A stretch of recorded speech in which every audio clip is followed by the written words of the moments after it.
Hey everybody, have you considered starting a podcast? We here at Screwball highly recommend Podbean for getting your podcast out to a larger audience. Podbean has given us the ability to easily bring you Screwball each and every week on all of your favorite podcast services. Use the link podbean.com/screwball to sign up and save up to 35% annually.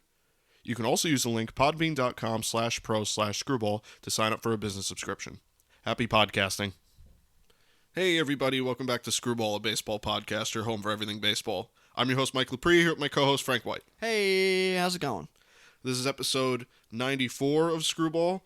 We are moving on to the NL Central in our all-time franchise list. This is the fifth of 6 episodes we're going to be doing in our off-season. For those that haven't listened this far, we basically take each team, current team in each division. We rank them by position, historically position. So, for example, we rate the best catcher for an individual team in their history, then first base, second base, and so on. We had some pitchers, some honorable mentions, some relief pitchers, and we go from there. So, like I said, this week is the NL Central. We are making our way through the whole National League. Last episode was the NL East. So, with that being said, let's move to the first team here we have listed, which is the Chicago Cubs.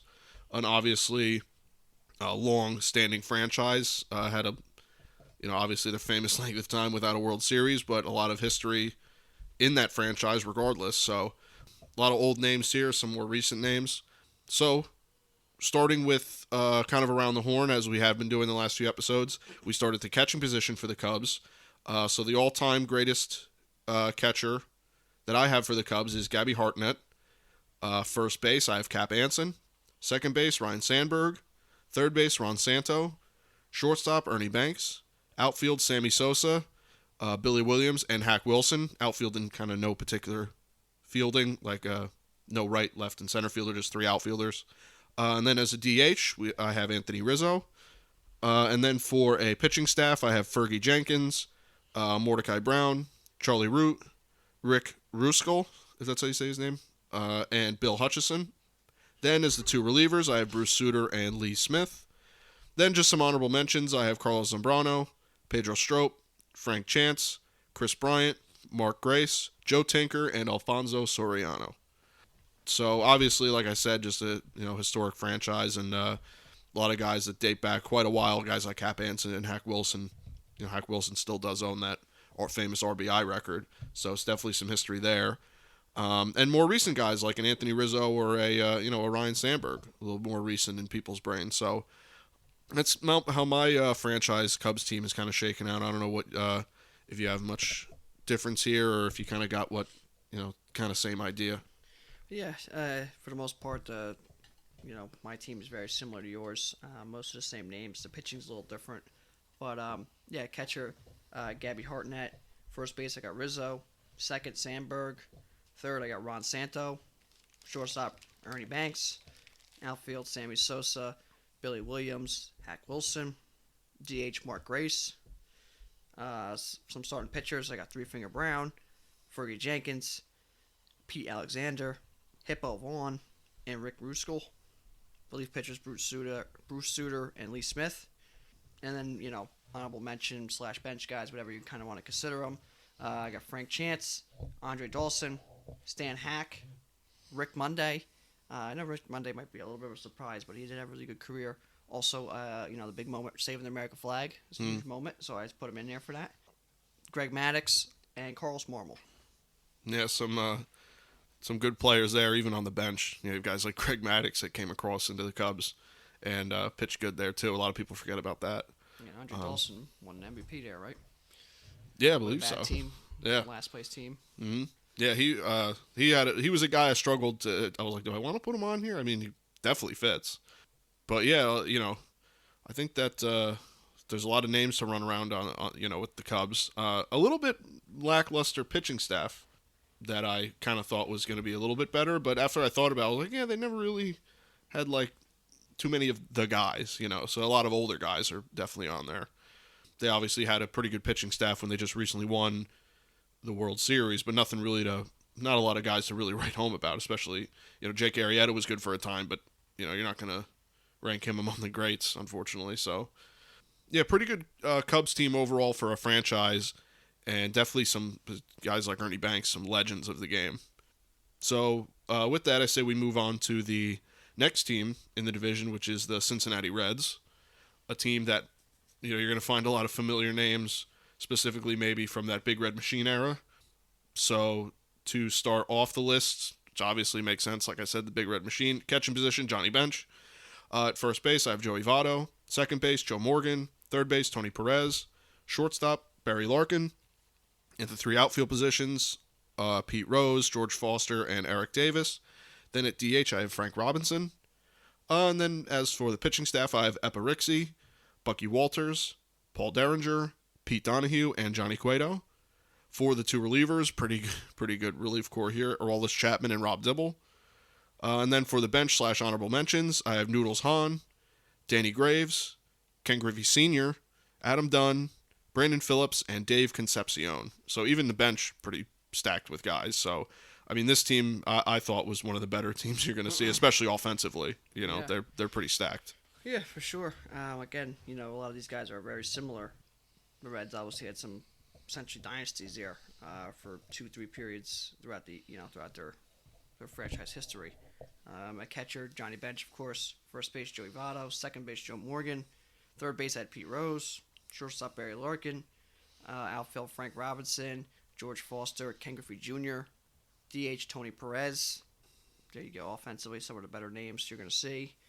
Some pitchers, I got Noodles Hahn, Bucky Walters, Jose Rijo, or Rijo, Johnny Vandermeer, Dolph LaQuay. Relief pitchers, Chapman, Rob Dibble, and some bench honorable mention guys. I got Eric Davis, Adam Dunn, who, if you go look, I believe he's top 3 or so in franchise leaders for the Reds at home runs. Davey Concepcion, Ken Griffey Sr., Eppa Rixey, and Danny Graves. As you can see, though, again, similar to the Cubs, offensively, some more known guys, some real big name guys, some more newer guys, while the pitching is very, very older crowd, essentially. Pitching's older, offense, a little bit more newer generation names you really hear and talk about more than, old Noodles Hahn. Yeah, oh my God, yeah. I mean, we pretty much had a fairly different starting pitching list because there's just, a lot of these guys I've never even heard of, to be totally honest with you. I mean, Noodles Hahn I only heard of because his name's Noodles. Yeah.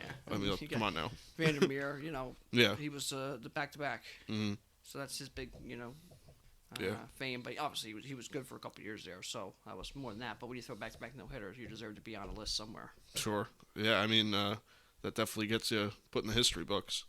But, like I said, just kind of similar to the Cubs, were offensively stacked, and the pitching, while, for the day, I'm sure a lot of those guys were really, really good. Just nothing really crazy, nothing that's going to really intimidate, if you were to throw them all against a team, and nothing really intimidating. But overall, just another great franchise, been around a long time. I think they're the oldest standing franchise, right? Yeah, the first professional franchise for baseball, yeah. Used to go out and beat the snot out of teams. Yeah. Were they the Red Stockings, or? Yep, and they were getting paid to play, and they would travel around and beat the snot out of people. So they had, the best players. They paid them. Yeah. Other people were just like, get together. Hey, let's go play. Mm-hmm. And they'd come out and beat the snot out of them, like Sure. 60-1 and crap like that. Jesus. Well, with that, let's move on to the Brewers, a little not quite as old a franchise. And has been in every single division. I was going to say, has jumped around quite a bit. So Can't figure out which one they can win in. I know, so yeah. Okay, let's try this one. Yeah, they've gotten somewhat close. I think in the 80s, I think they were in the World Series, right? Or they were in the Championship Series or something. They got pretty close. Last few, within the last, 20 years, they've been somewhat close. So their day will come. So with that, the first player that I have, starting at the catching position for the Brewers, all-time team is Jonathan Lucroy. At first base, I have Cecil Cooper. Second base, Don Money. Third base, Paul Molitor. Shortstop, Robin Yount. Three outfield positions, I have Ryan Braun, Jeff Jenkins, and Christian Yelich. And then at DH, Prince Fielder. Starting pitching, I have Ben Sheets, Teddy Higuera, Mike Caldwell, Jim Slayton, Chris Bozio. And then for the relief pitchers, I have Dan Plesac and Josh Hader. Then for some honorable mentions / bench guys, I have Billy Wegman, Jeremy Jeffries, Carlos Gomez, B.J. Surhoff, George Scott, and Ricky Weeks. Again, a pretty offensively capable team. A little bit more modern pitching, I'd say. A little bit more recognizable names there. And the relief pitching, obviously, two really good lefties there. So, obviously not quite the time that the Cubs and Reds have had in a franchise, but still some pretty recognizable names and still some good guys to really get behind, especially a guy like Robin Yount.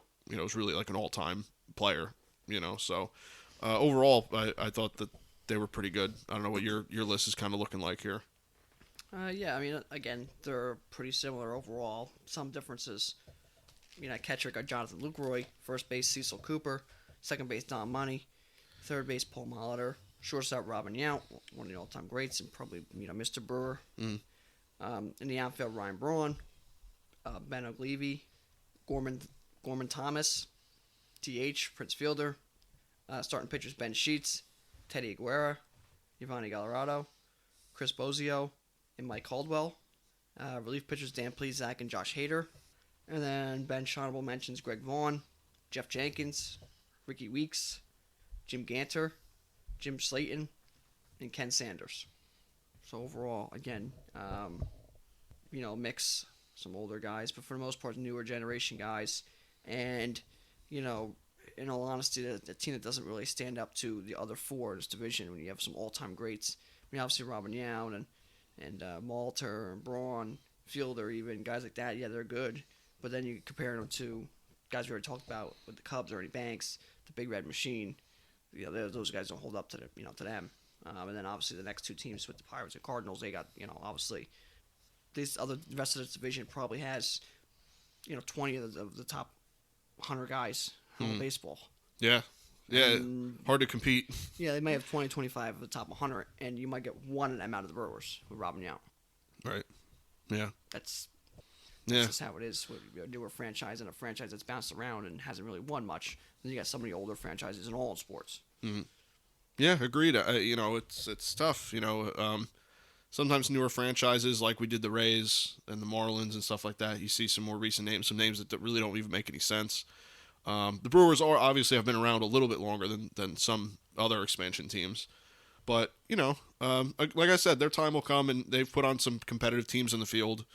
This year they had some unbelievable pitching and really put on a show for a lot of the year. So you might even see some newer names start to pop up for a team like this, But yeah, in the NL Central Division, they definitely get the shorter end of the stick, especially going up against the two previous teams you listed and then the two other ones we're about to list here. There's some really legendary names.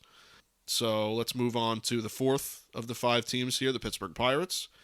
This team I thought was a little sneaky. I thought that after doing the list, I was like, this team's good. Like especially offensively, like this team can hit.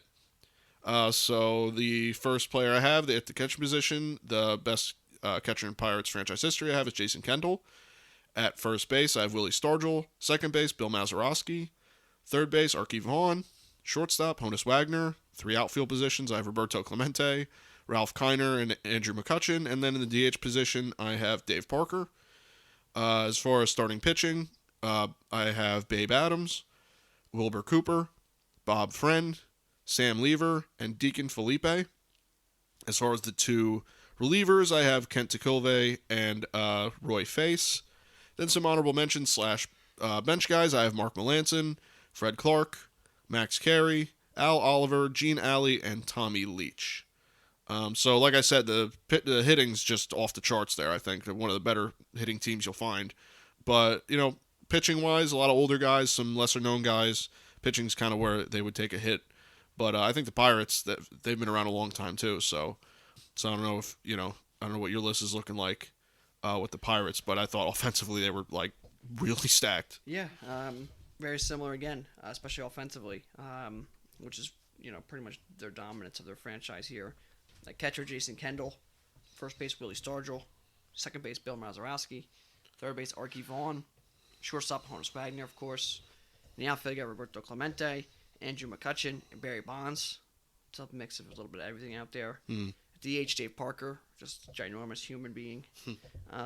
Pitching wise, Babe Adams, Bob Friend, Wilbur Cooper, Sam Lever, and John Candelaria.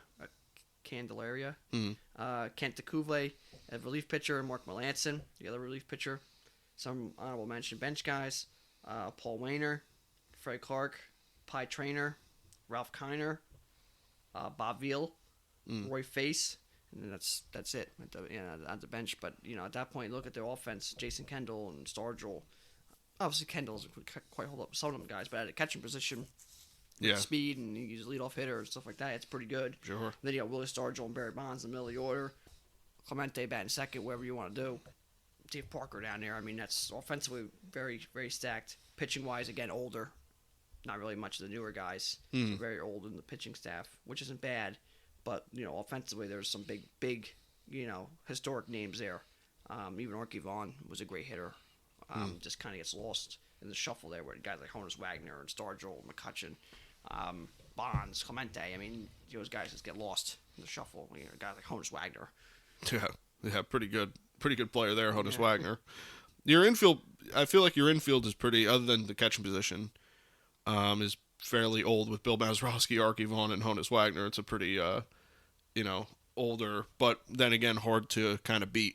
Especially a guy like Honus Wagner. You're not exactly going to take him off the list anytime soon unless you literally get an all-time shortstop. That's what it'll take. Like you need even then, it's Honus Wagner. It's one of the greatest players that ever played a game. Yeah, it's hard to bump him off. He's batting 400 and and crap. So yeah, pretty good Pirates team. Again, though, the pitching. I think there's a kind of a theme here with the NL Central. The pitching's a little bit on the lesser side than say like the NL East had pretty damn good pitching.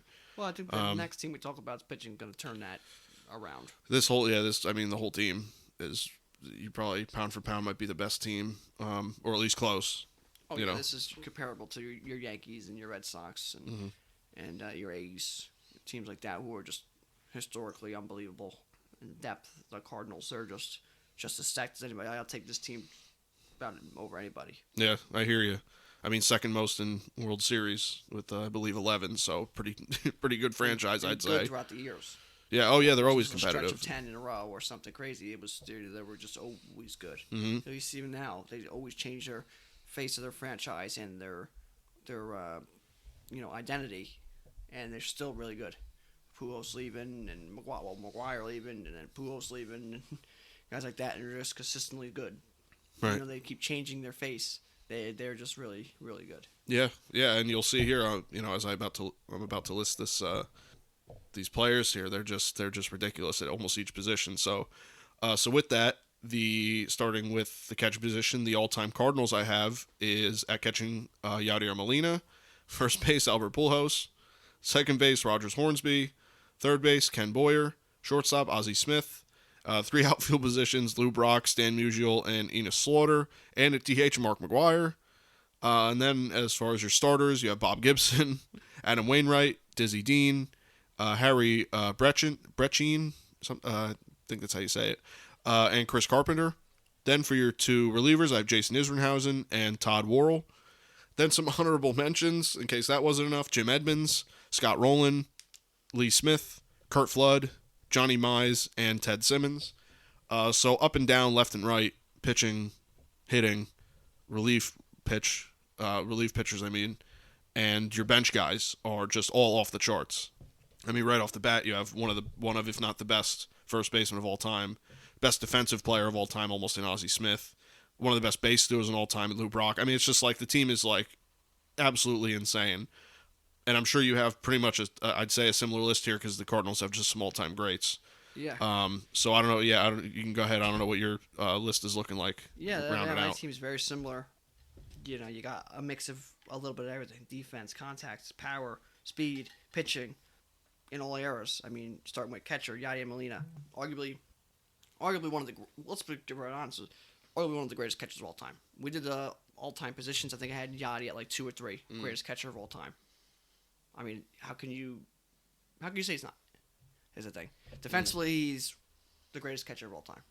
I think that's just, I don't really think it's all that close. Offensively, okay, maybe he doesn't compare to some of those guys, but defensively, he's so much better, right? Longevity, not missing games, calling games, essentially being the face of the franchise without actually kind of being the face of the franchise, right? Pujols there and guys like that, but he's kind of been like the backbone of the Cardinals for almost 20 years. So you got him, Pujols, greatest first baseman of all time, hands down, not even close. Albert Pujols is the greatest first baseman of all time. You can check our other list for that.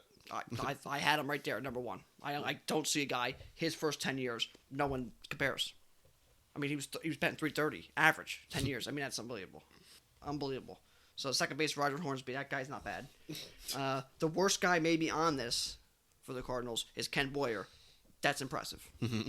So Ken Boyer at third base, shortstop Ozzie Smith. Obviously, we've had our complaints, or at least I have, with him in the Hall of Fame just because of his offensive stats, and the way they treat other guys is my biggest thing with him. If you're going to put guys in for defense, why is Ozzie, put him in? If you're going to put him in for offense only, then why you get guys like Ozzie Smith and Phil Rizzuto in there? It doesn't make sense, right? But franchise leaders, Ozzie Smith's one of the greatest shortstops defensively you're ever going to see. In the outfield, we got Lou Brock, of course. Stan Musial, I don't know if you get any more consistent than Stan Musial. Played every day. Played for 30 years. I think he ended up playing in more All-Star games, in more All-Star game appearances than seasons played, right? Because they had the double All-Star games. Something like that, yeah. And I think he had the same exact amount of hits on the road as he did at home. Yeah. Consistent. The other outfielder, Slaughter. At DH, Mark McGwire, right? Saved baseball.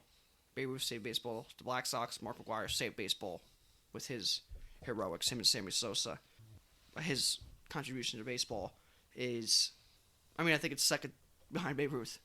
It's how important Mark McGwire was. And Sammy Sosa. It's not discredit Sammy Sosa either, but McGwire, he really did save baseball.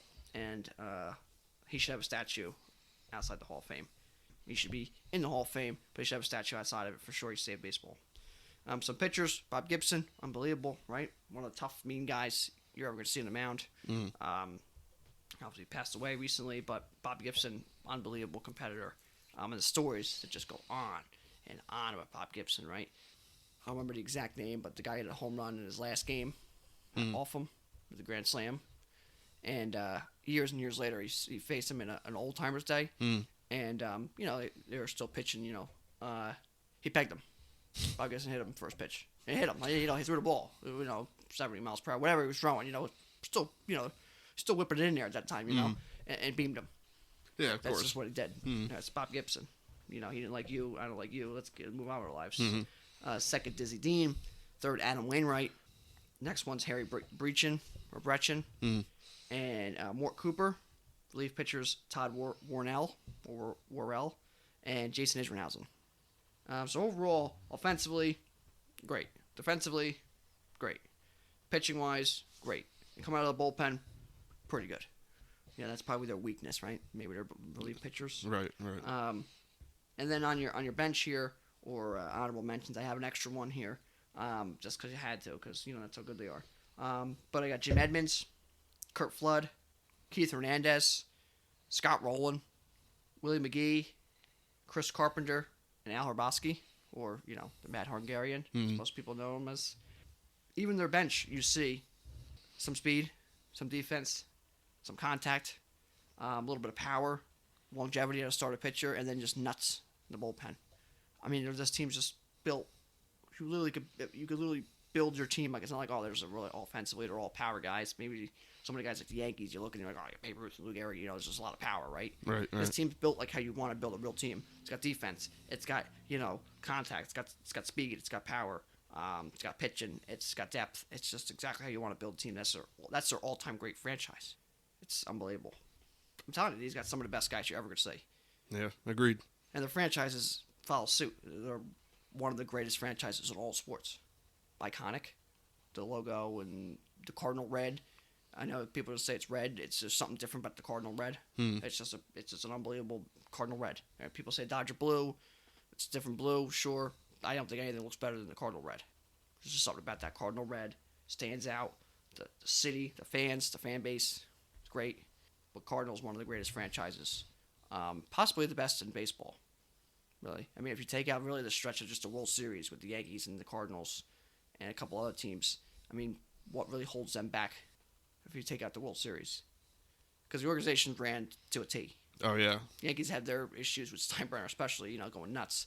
Cardinals ran to a T. Minor leagues, the way they farm the players and they produce players, it's unbelievable. And they're So playing free agency. They're not skimpy usually. no, They'll put go the get money out, guys. but Yeah. they won't put the money out just to put the money out. Right.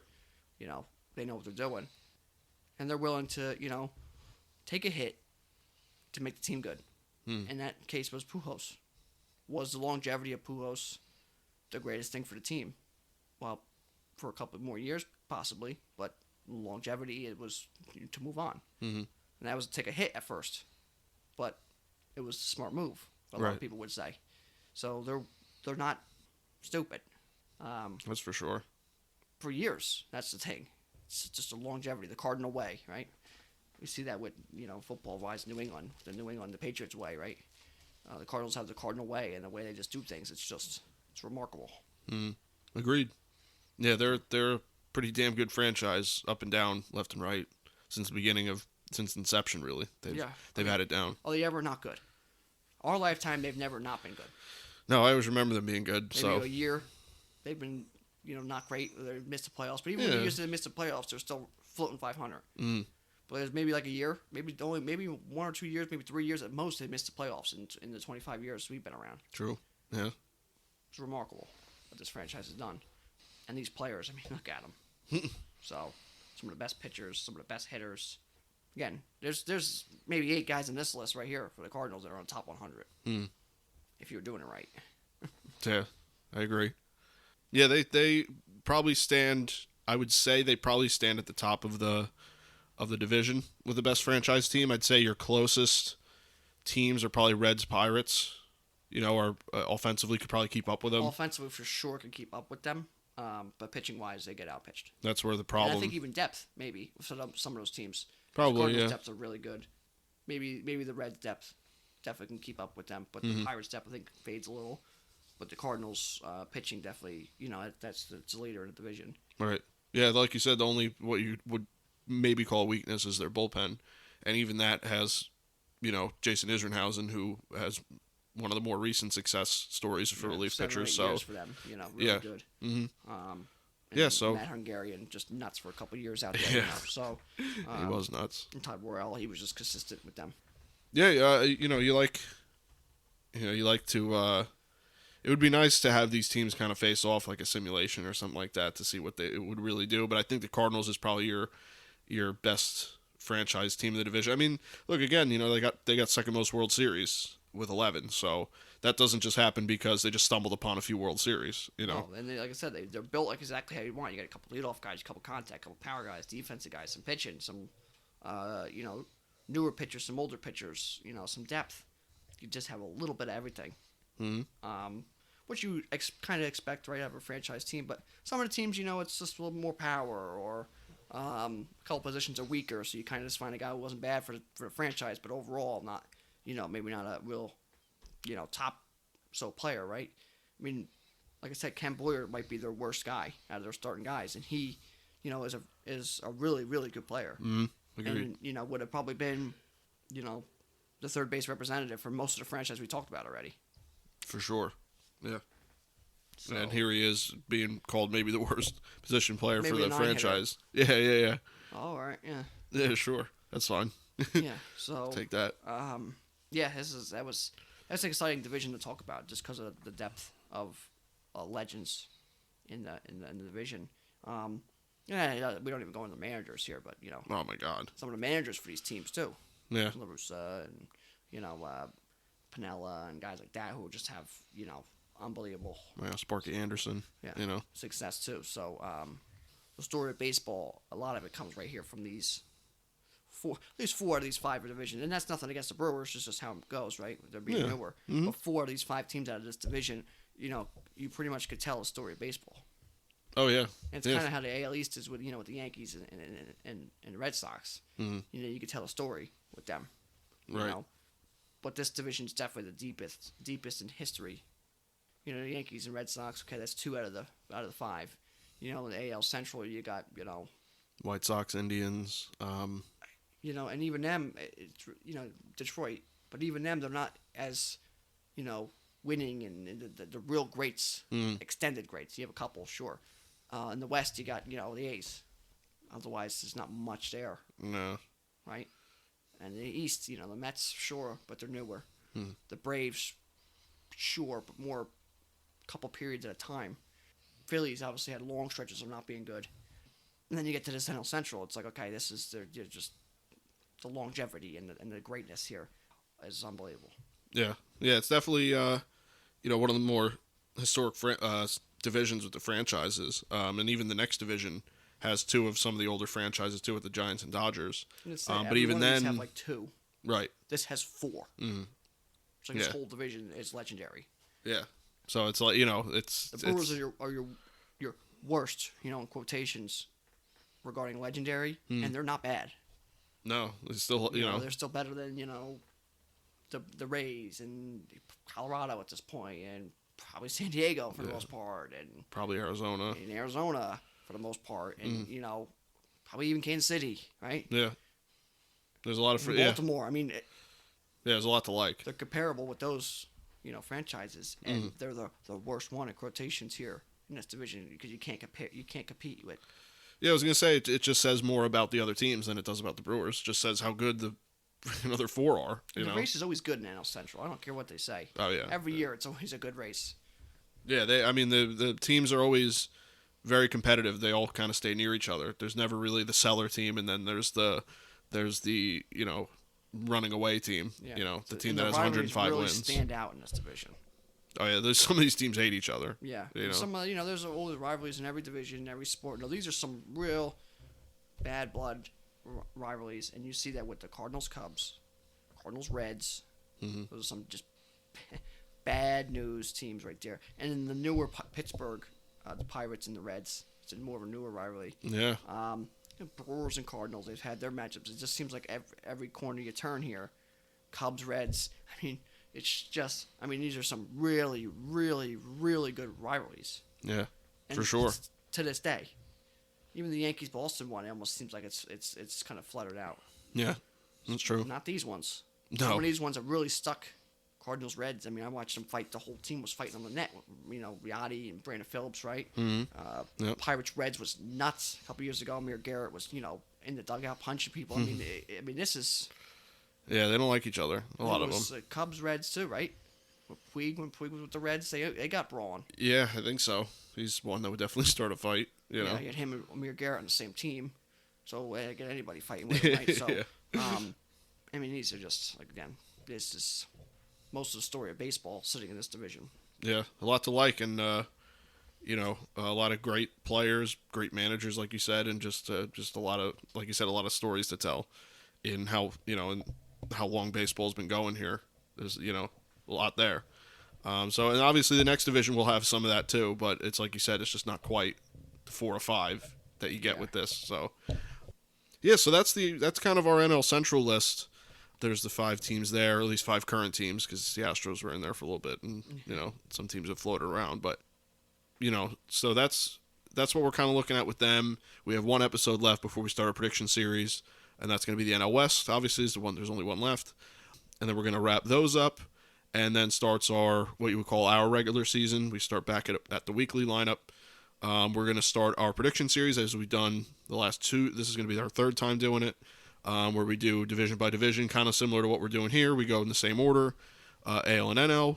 We just give our predictions on kind of how each team's looking. It's going to be a little harder this year, obviously, with the CBA. The goods, the bads, the future.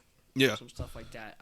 Of course, we been marred in an awful couple of years to do things, right? Yeah, with sure. The COVID shortened year and the CBA. So I don't know if we're the bad luck or not, but we've been marred in trying to figure out what the hell we're doing, right? Mm-hmm. So hopefully we can get a normal year, right? But be nice. Doesn't look like this is the year for normalcy, but we're gonna give her hell and come up with things to do. So, sure. Well, hopefully things change here soon. They've been meeting, so that's good. And some announcements too. That will be a show, right? Cover athlete Otani. So there are good news coming out, and I don't think there's some light at the end of the tunnel to the dark ages, but you never know. Yeah, I agree. So that's kind of what our upcoming schedule looks like. Hopefully by then the CBA is complete.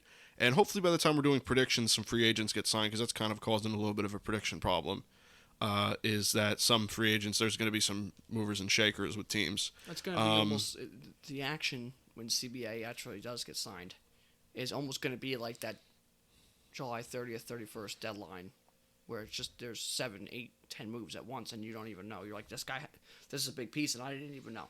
Yeah. Because there was 18 other pieces that got moved.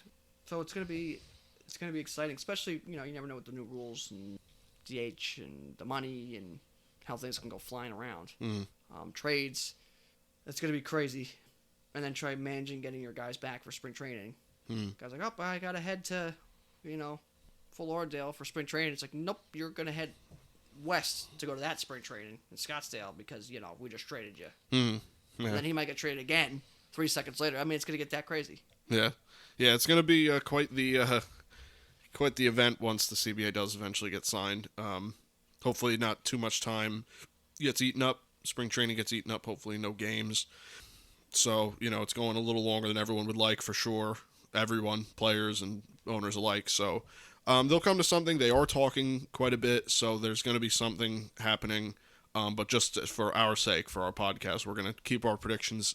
Episodes the same. We're going to do our best to adjust as signings happen and just try to give you the best predictions look, but it just is kind of how it is right now. So, but as far as that goes, we're going to do our predictions that run right into the season and then back into our normal weekly episodes as the season goes. So that's what we're looking at for the next month or so here for Screwball. And then hopefully baseball starts normal and the CBA brings some new cool rules that hopefully people like, and players are happy, and owners are happy, and everyone's happy. So that's kind of all I got. There's not, again, with the CBA not signed, as we have talked about the last few episodes, not much really going on to talk about other than that. So yeah, the only last thing we got here for this episode is obviously the trivia question, right?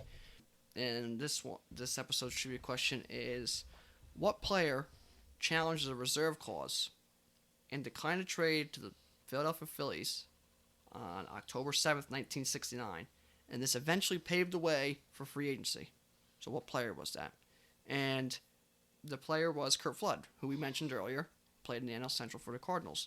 He declined a trade to the Phillies October 7th, 1969, reasons being the Phillies were a very bad team at the time and no signs of getting better, dilapidated stadium, and, veterans and the other stadiums they played in, they were just not good. And the idea of the fan barrage and racism that the Philadelphia fans at that time had, he said, I'm not going there, declined the trade. Eventually, this got sent to the Supreme Court. It was shot down at the time, but by 1975, they came to a conclusion, the players and the owners, and they got rid of the reserve clause, which was his big thing. The reserve clause essentially was you were just kind of owned by that franchise that you signed with. So at this point, that was kind of gone. Free agency came about, being Catfish being the first free agent at that time. Eventually, they made the 10-by-5 rule or the Curt Flood rule, which after 10 seasons with a team, you kind of have your own trade rights. You can decline trades, you can accept trades, kind of pick what team you want to go to, which we still see to this day, some sort of resemblance of that. And in 1998, the Supreme Court did pass the Curt Flood Act of 1998, which essentially meant you couldn't really bring back a reserve clause. So, again, which players challenged the reserve clause, declined a trade to the Phillies on October 7th, 1969, eventually paving the way for free agency? The answer is Curt Flood. And that really that ended his career. He was a good player. I'm not sure if he would have been a Hall of Fame player, but definitely would have been put up more stats. But by doing this, ended his career a bit early, and he kind of knew that going into it. He said, this could end my career, but he was not willing to do fall in line at the time. Right. So it was a big moment. Tough at the time. It was tough on him and stuff like that. But eventually became really a very important part in history. Sure. And especially baseball history. Yeah, agreed. Some people, especially back in the day, said that free agency ruined baseball, free agency ruined sports, blah, blah, blah. But, I mean, that obviously proved not to be true. Does it go a little far sometimes? Sure. The way players move around. But to say it ruined, I mean, would you rather it be like the 1920s and teams will run out the same every year after year for 10 years? It'd be like, well, a little of both is fine. Yeah, especially if you're going to tank. Imagine the Astros was allowed to have that team forever. That's tough every year, right? Yeah. But they're obviously still doctoring things to get free agency to work better. Mm-hmm. That's how it goes. So always figuring it out. But yeah, that was obviously being NL Central. We kept it NL Central relative, and that was pretty big. Just because we're kind of seeing some of this stuff with the CBA, right? This resembles the CBA. We're also seeing it in other sports with the Brian Flores just came out with a lawsuit. So with the NFL, so it just it's all kind of the same kind of live action. Some of these things that he brought up at the time, we're kind of seeing kind of right now play out in different aspects, but same kind of concept under the same umbrella. Yeah, so good for him for speaking out, kind of. Yeah, so I just wanted to kind of bring that up. It was, it's people don't really talk about it. You just talk about kind of the first free agent. Well, how did we get there? He was kind of a big stepping stone. Mm-hmm. Yeah, Kurt Flood. You can thank him for a little bit more of our modern sports. And the rights to players. Yeah, essentially was his thing. Fight for the rights for the players. Yeah, so. As they should. They should have more say in what happens and more. They make the money. Yeah, they're the ones bringing in the fans and they're the ones on the field to get the fans to come in. Yeah, exactly. So definitely they play a pretty important role, I'd say. Yeah. As do the fans, which I think sometimes they forget about. Well, yeah, of course. Yeah, they always forget about us. Obviously, the players are the ones who bring the money in. Agreed. So, and the fans are the ones are the money. Mm-hmm. Right? Yeah. Again, sometimes I forget that, but yeah. So that's the trivia question. That's like I said before. It's kind of all I got for this episode. I said my piece. So I don't know if you have any final notes or anything to leave the podcast with, but that's pretty much it. I mean, we just got the Super Bowl coming up, right? Bengals Rams. Mm-hmm. It's a little surprising. Thank God the Chiefs is done, right? Everyone can say that. And we have the Daytona 500 coming around. Those really are two biggest, moments right now coming up. NBA All-Star Weekend or All-Star breaks coming up. NHL as well. So there's some exciting times. For the most part, it is, the ending of the NFL season, which is the Super Bowl, and then the beginning of the NASCAR season, which is their Super Bowl. It's kind of funny, right? But those are pretty much two of the biggest moments in spring training. Hopefully it's coming around with CBA and baseball in warm weather. Yeah. So that's kind of our update. So yeah, so you look at what's going on, and by the time we come around for another episode, we'll have a Super Bowl winner, which is always exciting. Could kind of go either way. A little bit more no Chiefs and no Brady anymore. That's another little note. He retired. If you're a football fan out there. An Expos fan. That's true. Yeah. What was it? The last Expos player to be drafted is retired, or something. That was the little anecdote. Last player ever had any sort of connection to the Expos. Yeah, it's kind of funny. Yeah, he's a little bit older, so he's still in the sports world. So, pretty cool. But yeah, that's all I got. So if that's it, then you want to just wrap this one up, or yeah, that's it. All right. Well, thank you guys for listening. You can catch this podcast on Apple Podcasts as well as Google Podcasts and Spotify. You can listen on our regularly updated YouTube channel as well as our website, screwball.podbean.com. You can follow me on Twitter at @Lepre. You can follow me on Instagram at Mike Lepre. And you can follow me on Instagram and Twitter at FDubs10. You can follow our official Screwball Twitter at ScrewballPod. You can follow our official Screwball Facebook at ScrewballPod, no E and Screw. And that's it from us, guys. We'll see you next week. Yep. Take care.